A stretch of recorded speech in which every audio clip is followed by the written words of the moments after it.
So I'm David Restrepo. I'm an associate professor at HEC Paris, and I'm a fellow at the Institute of Artificial Intelligence of HEC Paris.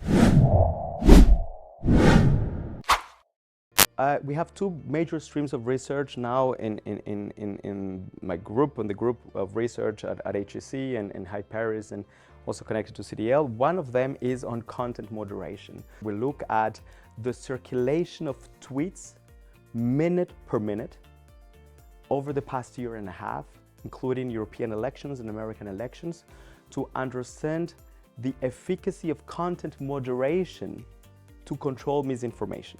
And we are basically looking, the European Commission opened an investigation against X because they consider that content moderation as it is executed by X is not efficient in controlling misinformation.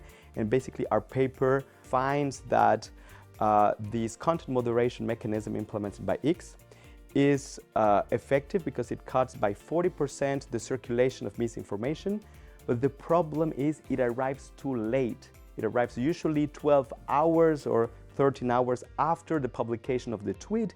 It means it has only a marginal effect on the circulation of misinformation because by 12 hours, the tweet has almost reached 80% of the circulation that it already has.